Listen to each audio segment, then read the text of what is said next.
Alhamdulillah, pada kesempatan kali ini kita masih bisa berjumpa kembali di podcast kita, podcast Iman atau Insan Mandiri.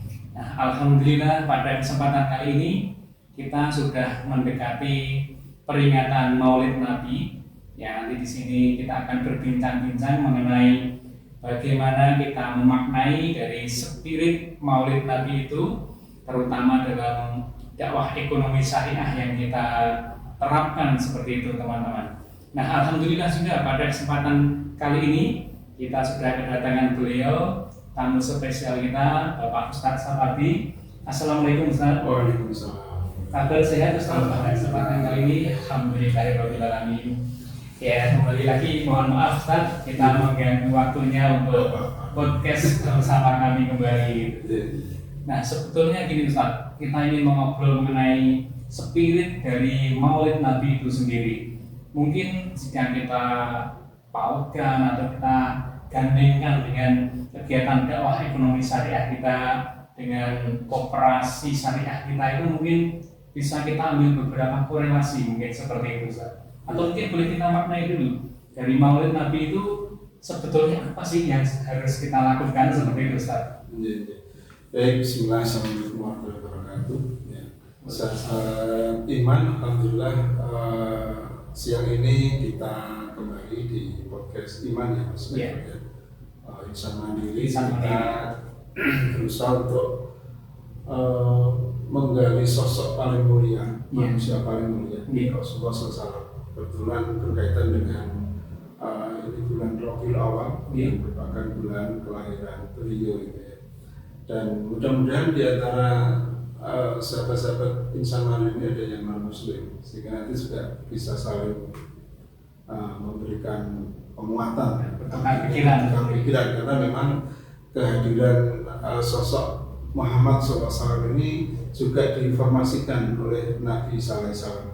Di Nabi sebelumnya, Nabi saya itu bahkan dalam surah As-Saff ya, bahkan di Al-Quran itu surah As-Saff ayat yang ke-6 itu Nabi saya mengatakan ya, membawa kabar gembira akan datangnya Nabi setelahku yang namanya Ahmad gitu. Dan ini dinyatakan oleh Nabi SAW sendiri gitu ya.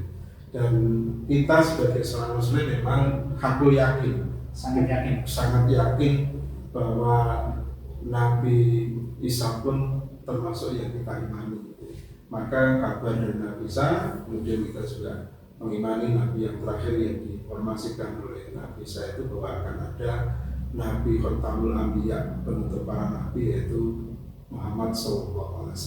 Dan alhamdulillah kita termasuk di antara yang menjadi umatnya. Ini sebagai prolog saja ya, bahwa kehadiran atau kelahiran beliau itu menjadi penutup para Nabi. Nah, kemudian sebetulnya ketika di Indonesia ini Ustaz, itu kan kita ada tanggal merah ini dalam rangka memperingati hari Maulid Nabi seperti itu. Nah, itu sebetulnya esensinya bagaimana Ustaz? Ya, mungkin ada yang memperingati ya dengan mengadakan tablik akbar, tapi juga mungkin ada juga yang tidak memperingati karena memang Rasulullah tidak pernah memperingati hari ulang tahunnya.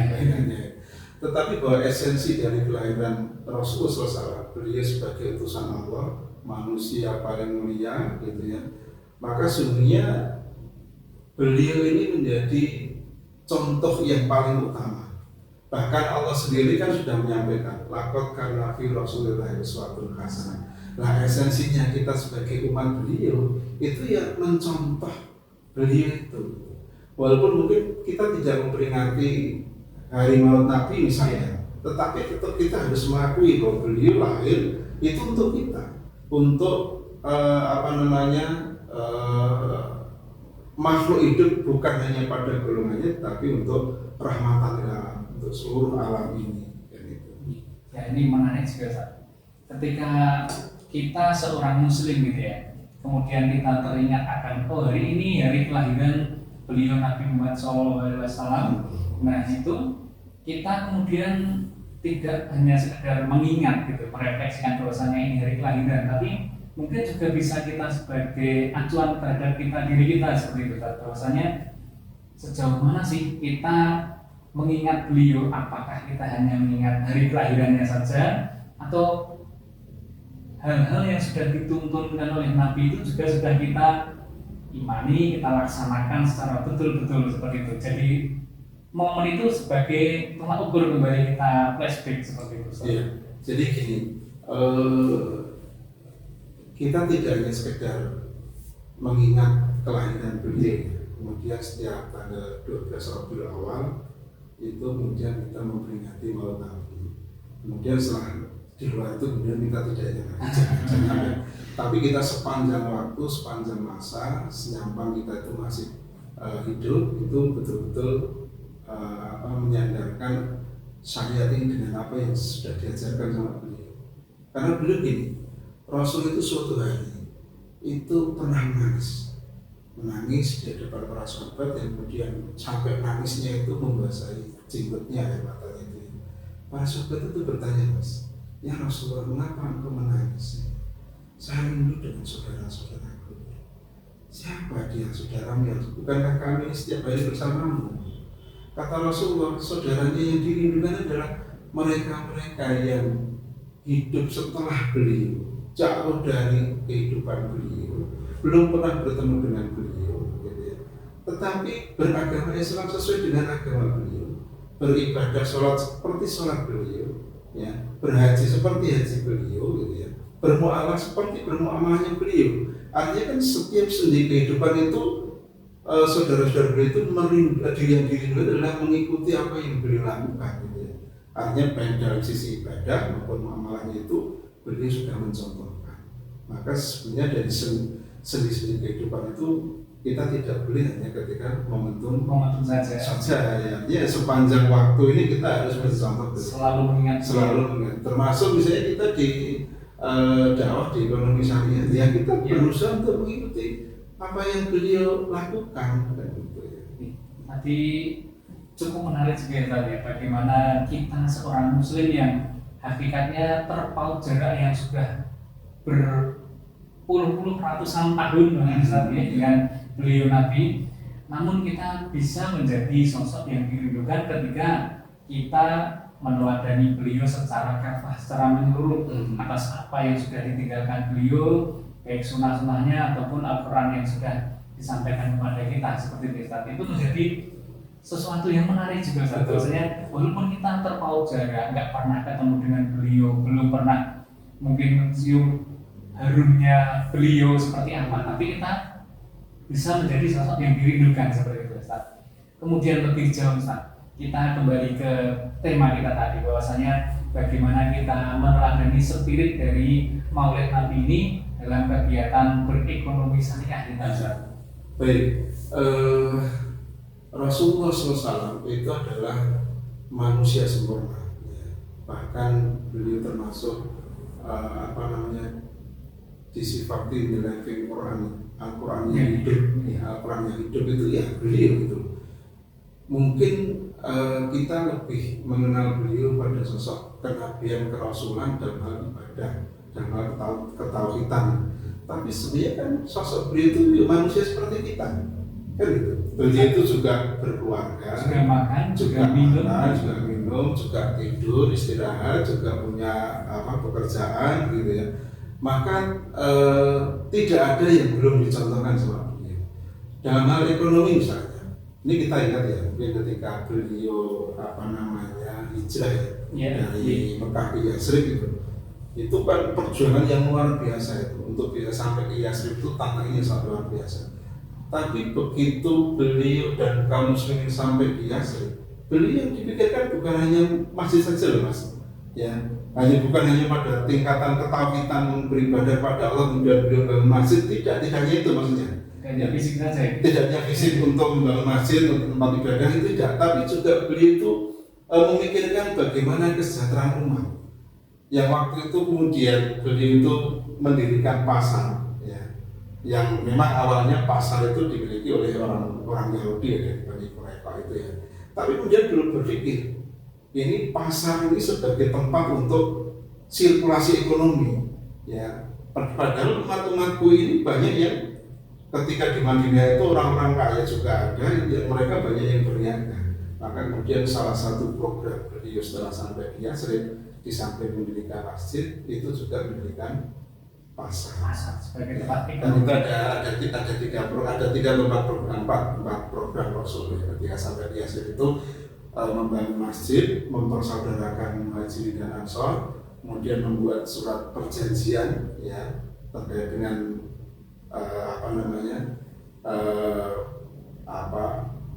perjanjian Madinah itu.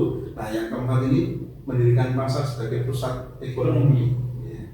Tapi ini ada yang menarik mas, kalau di zaman Rasulullah itu pasar itu bebas, artinya betul begini, tidak dikapin seperti sekarang. Oh, gitu. Ya, jadi pasar itu siapapun yang datang lebih awal dia bisa Memilih tempat. Tapi ya di situ tidak kemudian menguasai pasar tidak. Kalau sekarang kan kita ini banyak menyaksikan ya sudah pasar itu di kafe-kafe, terus dibikin ruko, terus ada kios, ada los dan sebagainya ya.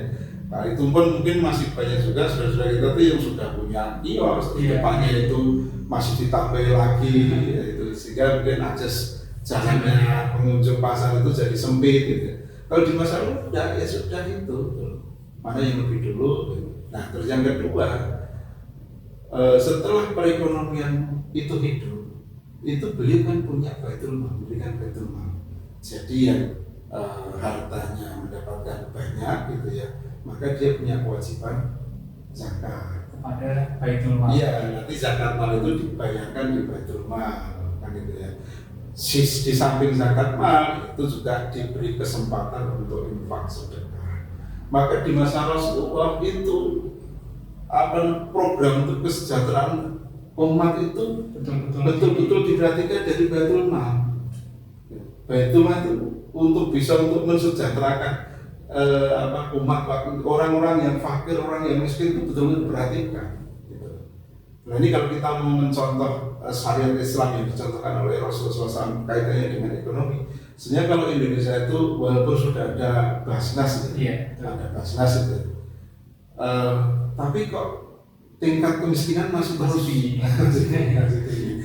Sudah, atau setidak-tidaknya para muwakif, para mustahik ya, yang orang-orang kaya itu betul-betul bayar zakat dan dihitung zakatnya itu dari harta yang dimiliki itu yang memang sudah terkena zakat itu harus dihitung, bukan sekedar itu insya Allah itu dari zakat mal itu mencukupi untuk masyarakat Indonesia. Keyakinan saya seperti itu. Betul-betul luar biasa. Dari gambaran yang seperti itu tadi Ustaz, kemudian kita coba untuk implementasikan di ranah kecil kita di baitul mal kita seperti itu Ustaz. Kemudian mungkin ada, sebelum kita lanjutin Ustaz, ada hal menarik mungkin yang mau disampaikan oleh Ustaz mengenai Maulid Nabi ini selain yang sudah dibahas tadi Ustaz. Iya, jadi gini, Maulid Nabi itu memang itu menjadi momentum kelahiran Nabi. Tapi kita tidak hanya sekedar memperingati setiap tahun sekali gitu ya. Tetapi kita sebenarnya kan harus bisa mengambil ibrah. Rasulullah SAW itu diutus untuk apa? Kan itu. Karena banyak sekali yang sudah diajarkan sama beliau dari segi kehidupan ini. Kalau kita hanya sekedar memperingati setiap tahun sekali, ya, kemudian setelah itu kita lupa lagi, malah ya apa sih artinya sebagai peringatan gitu. Tapi kita harus bisa mengambil momentum Maulid Nabi itu kita jadikan mengingat bahwa ada sosok Nabi yang akan kita ikuti sepanjang masa, sepanjang hidup kita, yang ajarannya itu juga kita dakwahkan sepanjang hidup kita. Itu yang perlu kita ambil dari Maulid Nabi. Nah tadi Ustaz, ketika ya kita sebagai manusia mungkin terkadang lupa, terkadang terlalu sibuk dengan urusan dunia seperti itu Ustaz. Itu mungkin kita butuh ya suatu tip atau suatu motivasi dari Ustaz gitu ya, biar kita itu bisa selalu mengingat tentang Nabi Muhammad, tidak hanya sekedar saat kita Maulid Nabi seperti ini. Mungkin bisa diberikan ya sedikit tips atau masukan seperti Ustaz. Gini, banyak orang itu paling suka itu kalau membaca sebuah novel ya. Banyak remaja-remaja itu yang membaca novel itu. Nah, mengapa mereka bisa mengambil inspirasi dari novel itu? Nah, tips agar kita itu bisa betul, ya kita membaca sirah begitu.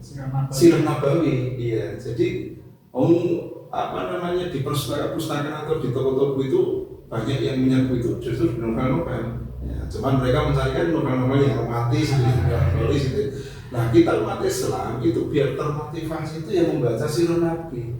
Ya, sejak kelahiran beliau sampai perjuangan beliau sampai wafat beliau itu sebuah kisah real, kisah nyata. Ya, yang itu bisa kita ambil pelajaran. Jangankan perjalanan fisik beliau, dari mulai postur tubuh, rambutnya, pakaian beliau itu kan sudah banyak itu kitab-kitab yang membahas itu, ya, yang kita bisa mengambil, bisa memotret sosok beliau itu dari kita membaca sirah Nabi itu. Mungkin untuk sedikit memberikan gambaran atau memancing rasa penasaran teman-teman yang sedang menyimak podcast kita ini, Ustaz, bisa diberikan ya cuplikan sedikit gitu, Ustaz, mengenai sirah Nabi. Ya. Sambilkan bahwa sosok beliau itu adalah pekerja keras. Ya. Beliau itu pekerja keras. Ya. Mulai dari bangun tidur sampai tidur kembali, karena tidur kembali itu beliau sangat aktivitasnya full. Bahkan sebelum diangkat menjadi Nabi dan Rasul, beliau adalah seorang pengembala Nabi. Ya, maka ada para ulama itu yang ya kalau mau menuntut sunnah Nabi ya kita mulai dari sekarang kan udah banyak juga teman-teman kita saudara kita yang mulai ternak kambing. Itu pun ternak kambing juga sudah mulai variatif ya, ada yang kambing diambil susunya, ada yang diambil dagingnya, ada yang diambilkan di penggemukan, bukan yang itu di memperbanyak itu. Diternak, jadi nanti dia dijual anaknya dan sebagainya. Kemarin beberapa waktu yang lalu saya datang di rumah salah satu wali santri saya itu, ternyata dia ternak itu, dia ternak kambing ya. Saya juga beliau termasuk orang yang ngaji. Ini kita ambil dari sisi ini. Beliau itu orang yang pekerja keras. Ya. Nah, kelemahan umat ini itu adalah tidak mau mengikuti proses. Pengennya itu bayangannya itu tiba-tiba kaya, instan. Naiknya mobil mewah, makannya di restoran, tidurnya di hotel, gitu. Sementara tidak mau melihat prosesnya. Kita pengennya itu pas sekarang itu pengennya yo tiba-tiba itu hidup mewah gitu ya. Nah, maka yang bisa kita ambil pelajaran dalam bidang ini, ayo kita bekerja keras, ya, bekerja keras. Sampai-sampai ya di dalam sholat semua itu, kalau engkau sudah selesai melaksanakan sholat, maka bertebarlah di muka bumi. Apa yang artinya? Kerja. Jadi jangan hanya fokus terhadap perusahaan akhirat saja. Jangan. Dunia ini digelar itu untuk kita. Ya. Jadi ya waktunya ibadah, tapi setelah selesai ibadah ya kita harus bekerja gitu. Sebagai sarana untuk urusan akhirat tadi. Iya. Dan mohon maaf ya, bekerja itu kita sebetulnya kan tidak perlu memilih gitu ya. Tidak harus memilih pekerjaan yang sesuai dengan kita. Kan saya sering ya kalau wawancara calon karyawan usaha mandiri itu dia kan sampai mengatakan hanya sekedar batu loncatan. Itu sebenarnya nggak perlu ngomong batu loncatan. Ya sudah, kalau dilihat itu bekerja itu fokus pada pekerjaan, ya, fokus pada pekerjaan. Karena sebenarnya kan tugas kita itu bukan berapa rezeki yang kita dapatkan, tapi tugas kita adalah ikhtiar, berusaha untuk mendapatkan rezeki, kan gitu. Soal rezekinya nanti berapa itu sudah urusan Allah. Sebenarnya kan gitu. Tadi ada yang menarik, Ustaz, mengenai Nabi dulu menggembala itu. Nah itu mungkin bisa digambarkan, Ustaz. Nabi itu dulu kalau menggembala itu apakah seperti anak-anak sekarang menggembala hanya mungkin 5 ekor atau 2 ekor atau seberapa besar, Ustaz? Iya. Beliau itu kalau menggembala kan milik orang lain ya. Itu namanya penggembala. Itu menggembalakan bukan hanya 1-2 ekor, ya, tapi banyak ratusan. Ya, ratusan. Jadi yang namanya peternak dulu itu ya bukan hanya 1-2. Maka sampai ada kisahnya siapa ini yang sahabat Nabi yang miskin kemudian minta didoakan itu. Oh iya. Ya, itu kan ketika sudah diingatkan sama Rasulullah, terkait dengan permintaan doanya untuk bisa kaya itu ya. Tapi begitu dia punya kambing masih aktif ibadah berjamaah, tapi begitu terangnya itu udah besar, jangan lupa ya kan itu. Artinya memang penggembala waktu itu tuh bukan seperti kita punya ladang yang luas gitu ya, kemudian ternaknya juga banyak, maka kemudian ada tenaga penggembala yang ditugasi, dan Rasulullah itu termasuk menggembalakan kambing banyak. Jadi tidak hanya 1-2 ekor saja sebenarnya. Ya itu mengapa ya, kalau hanya satu itu ya sekedar atau itu. Makanya itu bisa kita gambarkan atau kita bayangkan bahwasanya dulu itu penggembala banyak jumlahnya, dan itu menjadi suatu hal yang membutuhkan effort yang lebih juga. Ketika kita membutuhkan fokus, membutuhkan tenaga dan effort yang lebih, namun di situ kita sudah tetap fokus juga terhadap urusan akhirat gitu. Nah saat ini selain tadi kita cuplik mengenai spirit Maulid Nabi dalam kegiatan ekonomi syariah, mungkin juga bisa kita kaitkan terhadap hal-hal yang lain mungkin mungkin dalam dunia pendidikan atau hal yang lainnya seperti itu. Iya. Jadi gini, ketika Rasulullah SAW itu diutus ya sebagai Nabi akhir zaman, itu kan sebenarnya kan agama ini sudah sempurna ya, dalam semua sektor sendi kehidupan manusia itu sebenarnya sudah sempurna ya. Maka kita nggak perlu mencari konsep-konsep yang lain dalam semua sendi, bahkan termasuk dalam dunia politik ya, itu sudah ada, dalam dunia ekonomi sudah ada, dalam dunia pendidikan apalagi. Nah ini memang gini Mas, kalau menyangkut yang terkait dengan pendidikan ya, ini ada pergeseran kalau menurut saya. Jadi kemarin saya tuliskan sebuah karya itu ya. Jadi ada satu buku judulnya sebenarnya Rasulullah Sang Guru. Jadi beliau itu sebenarnya seorang guru. Karena apa? Dia punya murid. Ya muridnya itu hebat-hebat. Ya kita mengenal murid-murid sebagai sahabat itu. Berlatar belakang yang macam, ada yang kaya, ada yang miskin. Jadi tetapi di tangan pengajaran beliau itu semuanya sukses untuk urusan akhirat. Bahkan urusan dunia saja itu beliau mengajarkan tentang zuhud gitu. Jadi ketika yang miskin pun tidak perlu berpikir saya bagaimana kaya mengejar itu, tetapi bahwa keseimbangan itu diajarkan oleh Rasulullah SAW, ya mikir akhirat tapi juga mikir dunia. Yang terpenting kita ini adalah berusaha. Nah kemudian beliau juga mengajarkan akhlak, bagaimana dalam semua aktivitas kehidupan itu harus juga diikuti dengan akhlak yang baik. Nah hari ini Masya Allah ya, kita dunia pendidikan sudah mengujinya sangat berat sekali, luar biasa. Karena tujuan dari pendidikan yang hari ini diformalkan dari sebuah pendidikan itu hanya diukur dari angka. Itu pun ya sama pemerintah ya, dinas Departemen Pendidikan itu ada yang namanya KKM itu nggak boleh, 60 nggak boleh, sekarang harus tinggi 80. Jadi yang nggak membedakan orang yang rajin yang sama tidak rajin itu ya sekarang sulit, karena semuanya dapat nilai ya sama. Gitu. Kalau dulu waktu saya masih kecil itu betul-betul belajar berjuang betul, karena ada kalau nggak bisa nggak naik kelas.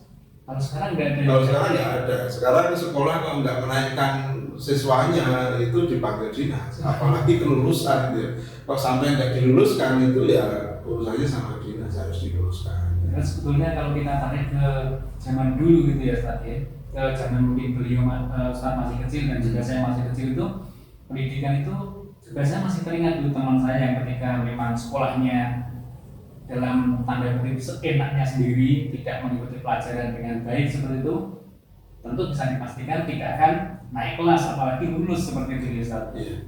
Ini dunia pendidikan kita mudah-mudahan di bawah Pak Menteri Pak Abdul Mukti ini kan sudah menggalakkan deep learning, pembelajaran mendalam. Mudah-mudahan ini nanti tidak salah jalan lagi. Artinya saya memahami gini, pembelajaran yang mendalam, deep learning itu ibarat kita membaca satu ayat itu tidak selesai kita baca ya. Ayat kita baca terus kemudian kita baca artinya. Setelah kita baca artinya, kita baca tafsirnya, kita paham. Setelah kita baca, kita tahu artinya, kita pahami tafsirnya, maksudnya itu kita amalkan. Diimplementasikan. Tidak berhenti dibaca. Iya, tidak hanya berhenti. Gitu. Tidak hanya berhenti, saya sudah baca Al-Quran, tetapi betul-betul kita bisa tahu makna dan kemudian kita bisa mengamalkan. Kalau itu sebuah perintah, ya itu berarti kita harus berjuang untuk melaksanakan. Kalau itu larangan, ya berarti kita harus sekuat mungkin untuk menghindari. Harus kita tinggalkan. Gitu. Kalau itu sebuah kisah, ya cerita atau kisah di para nabi dan rasul sebelumnya, itu kita bisa mengambil ibrah atau pelajaran. Nah ini tidak bisa diukur dengan nilai-nilai, angka-angka, nilainya. Misalnya saya ngajar akidah akhlak gitu ya. Setelah saya ngajar akidah akhlak, apakah setelah selesai kemudian siswa atau santri itu berakhlak yang baik? Kan belum. Tetapi ketika saya buat rapot kan nilainya harus di atas kakak. Nah ini enggak, mestinya Rasulullah itu juga, apalagi Rasul itu salah satu tugas kenabian beliau itu memperbaiki akhlak. Innama bu'itsu litamamil makarim akhlak itu gitu ya. Jadi menyempurnakan akhlak. Nah, kalau orang-orang yang berilmu tanpa akhlak, wah ngeri Mas. Apa orang-orang yang korupsi triliunan itu bukan orang pinter? Pinter, tapi nggak punya akhlak gitu ya. Akhlaknya harusnya menjadi pondasi akhlak. Iya, itu jadi yang harus pokok ya. Di samping tauhid itu akhlak itu harus betul-betul mengiringi dalam kehidupan. Menjadi pondasi betul-betul. Maka pendidikan kita mencontoh Rasul itu juga ajarkan adab, ajarkan akhlak. Jadi pendidikan dari model-model yang diajarkan oleh Rasul dulu itu yang bagaimana menanamkan akhlak kepada saudara-saudaranya atau kepada santri-santrinya seperti itu. Ya. Contohkan gini. Orang yang datang di majelis Rasulullah, ya, itu yang datang ya duduknya di belakang. Walaupun dia mungkin orang kaya, orang tokoh, tetap di belakang. Tidak perlu kemudian, walaupun mungkin dia muridnya yang pandai, ya tetap dekat ya, dia datang terlambat di belakang. Karena itu adabnya. Kalau dia mau keluar misalnya memahami kamar kecil, dia minta izin kan itu ya. Kalau sekarang kan tidak itu. Sekarang duduknya sudah atau sudah ya mungkin kalau di sekolah formal kan ada SOP-nya. Tapi bisa kita di masjid-masjid ilmu gitu ya, di masjid-masjid di tempat kita ngaji misalnya itu kan kadang itu jamaah yang datang itu langsung melompati pundak-pundak duduk itu dan pengen dekat, apalagi menghadirkan seorang ustadz skala internasional misalnya itu kan pengen dekat paling depan itu kan pengen terus nah itu terus kemudian juga ya zaman dulu memang tidak ada alat tulis ya Mas, artinya mungkin mendengar itu cukup, tapi kalau sekarang kan ya kita ngaji itu mau di rumah gitu ya, tapi masih mending ngaji tapi kemampuan untuk menyerap ilmu dari asatid yang menyampaikan ilmu itu kan terbatas. Kalau itu nggak kita tulis kan mudah sekali iya lupa ya, mungkin keluar dari tempat majelis ngaji mungkin sampai sudah lupa. Misalnya yang sering kita temukan itu kan kalau di lingkungan kita ya, itu kan kalau ngaji itu kan selalu sering diiringi dengan makan, entah itu snack, minum, atau bahkan mungkin pakai makan berat ya. Itu yang dibicara kalau di banyak menunya tadi yang teringat itu wah menunya enak sekali atau menunya untuk pedas dan sebagainya gitu ya. Tapi apa materi yang tadi disampaikan itu kemudian tidak kita coba resapi kemudian kita amalkan. Jadi menarik saat ini kita sudah sedikit berbincang mengenai bagaimana meneladani Maulid Nabi ini atau spirit dari Maulid Nabi tentang ekonomi dan juga pendidikan. Nah ini saya ingin berbincang satu lagi Ustaz. Bagaimana meneladani Nabi ini dalam sosok kepemimpinannya Ustaz? Iya. Rasulullah SAW itu betul-betul jadi sosok pemimpin yang luar biasa. Beliau kalau bahasa Ki Hajar Dewantara itu ing ngarsoto sumtrodo ing madya karsoto puryandayan. Ini bukan berarti Rasul itu niru Ki Hajar Dewantara ya, tapi Ki Hajar Dewantara itu terinspirasi dari perilaku Rasul ini. Karena apa? Beliau itu memberi contoh, di depan itu beri contoh. Bahkan beliau akan selalu memperhatikan umatnya. Ya. Beliau akan memperhatikan umatnya. Ya. Sampai ketika dalam peperangan pun itu bukan yang sekedar perintah para komandan untuk maju, tapi beliau sendiri juga memimpin pasukan perang dalam peperangan. Jadi ikut bertempur di depan. Ikut bertempur. Ya, beliau memimpin pasukan. Tidak hanya komando saja, hanya mengkomando gitu ya. Itu dari sisi ketika terjadi perang, walaupun tidak sebuah peperangan yang terjadi diikuti beliau, tapi beliau memberikan contoh. Ya, selalu juga beliau di depan. Kemudian dalam soal ekonomi, jangan dikira Mas Rasul itu miskin. Enggak, Rasul itu kaya. Ya, Rasul itu kaya. Dari ghanimah saja itu beliau itu punya bagian yang memang khusus untuk Nabi gitu ya. 5% atau 10% itu saya lupa itu. Nah, tetapi apa itu kemudian disimpan beliau punya deposito itu beliau digunakan lagi ya. Maka ketika maaf ya sampai ada orang yang datang ke beliau bertamu itu kan beliau nggak bisa menyajikan menjamu tamunya itu ya, karena yang setiap beliau dapat ditasalkan lagi gitu. Ya, nah, kemudian sampai beliau berkata para sahabat, siapa yang bisa menjamu tamu saya ini. Nah, ini contoh bahwa sosok pemimpin dalam urusan ekonomi ini beliau mencontohkan tingkat kesederhanaan. Nggak seperti kita sekarang yang akhir-akhir ini masya Allah itu ya di saat rakyat nyari kerja susah, lowongan kerja susah, ya yang sudah kerja dapatnya sedikit malah dipajeki gitu. Ekonomi sudah menurun, terus tiba-tiba para wakil rakyat itu menaikkan tunjangannya ya, yang memicu demonstrasi ya kan gitu ya. Walaupun mungkin ini ya kebablasan ya, tapi ya gimana ya.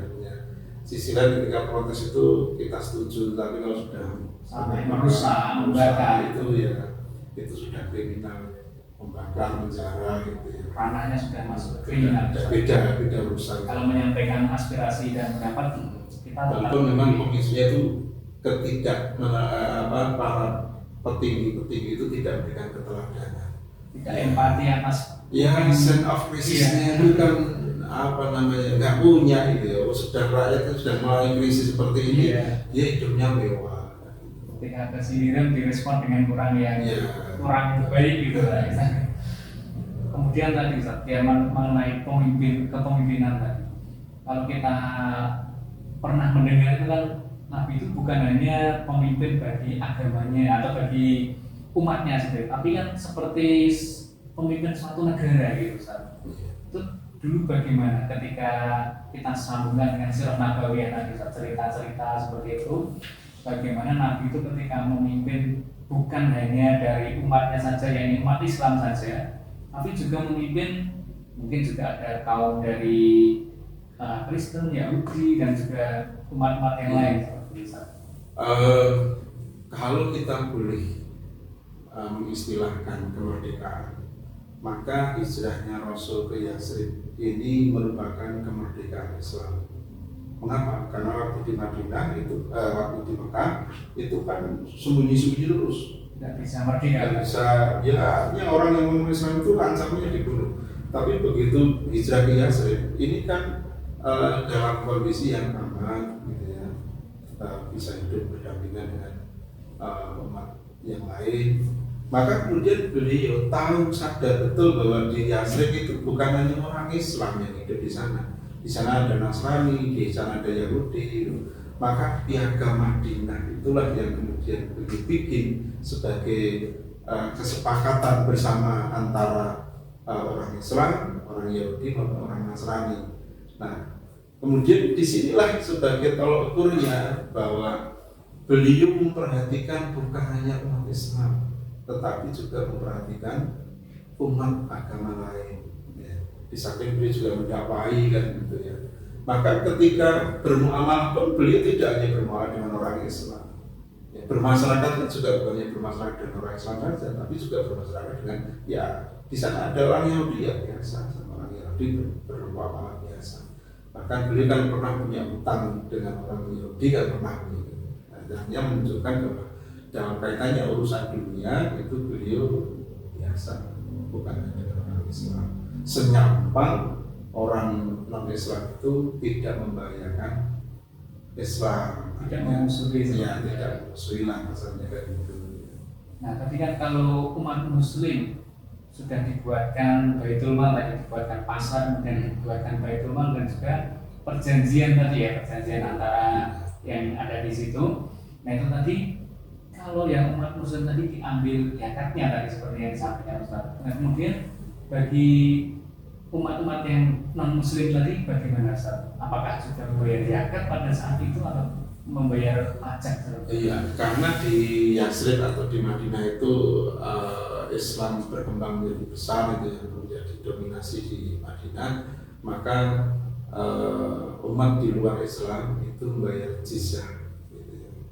Jadi keamanannya dijamin, tidak akan diganggu itu dengan membayar jizyah, itu membayar bahasa kita yang membayar pajak lah gitu ya.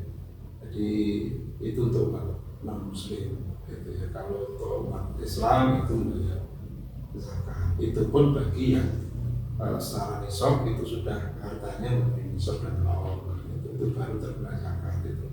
Tapi bagi yang punya harta belum sampai nisab, belum sampai ya tidak bayar zakat, itu disarankan untuk infak sedekah karena tidak ada nominalnya. Iya. Nah ini menarik Ustaz. Ketika umat Muslim tadi sudah ada patokan zakat itu 2,5% dari harta yang mungkin sudah sekian tahun atau berapa yang sudah masuk nisabnya seperti itu Ustaz. Ketika umat non Muslim tadi, ketika dia membayar uang seperti pajak katakanlah tadi Ustaz, itu apakah juga ada patokan tertentunya Ustaz? Kalau itu saya kurang tahu persis ya, saya belum pernah mempelajari yang terkait dengan jizyahnya non Muslim ya. Yang lebih baik kita pelajari zakatnya dari kita Islam.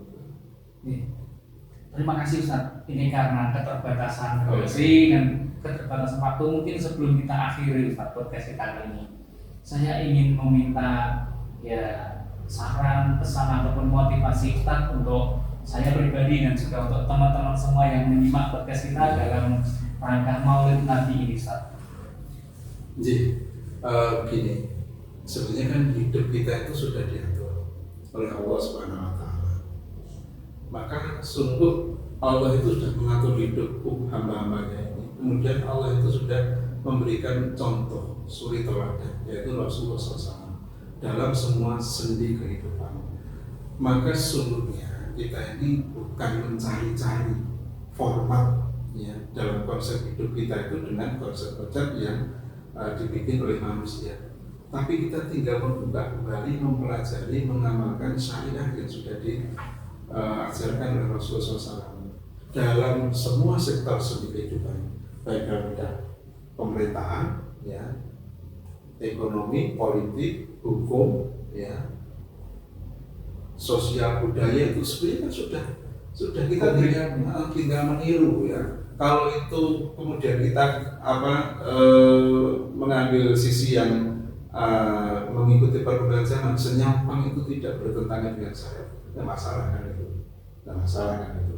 Tetapi dalam kaitannya dengan proses perjalanan hidup kita, dengan siapa lagi kita akan menjiplak gitu, meniru kalau kita dengan Rasulullah itu. Kita mau mungkin tokoh-tokoh yang diidolakan oleh orang-orang kiri misalnya, atau Kalman atau lainnya, mereka sangat mengidolakan mereka. Toh belum terbukti, hasilnya kan belum terbukti. Tapi kalau ini Rasul itu kan jelas sudah terbukti, perjalanan hidupnya jelas, ditulis oleh banyak para sejarawan juga, menjadi kitab-kitab yang banyak bertebaran, sudah bisa dibaca dan lain sebagainya. Nah, ini sebenarnya kan kita tinggal meniru saja, Mas. Mungkin kalau kita di bidang ekonomi syariah, kita bisa mengambil bagaimana sisi kehidupan Rasul di bidang ekonomi. Tapi semuanya itu, semua sektor kehidupan itu orientasinya itu bukan di dunia saja, tetapi orientasinya sampai ke akhirat. Maka yang kita perlukan itu kita beraktivitas di dunia, tetapi orientasinya akhirat. Terima kasih Ustadz Sapardi atas waktu dan juga ilmu yang telah diberikan pada kesempatan kali ini.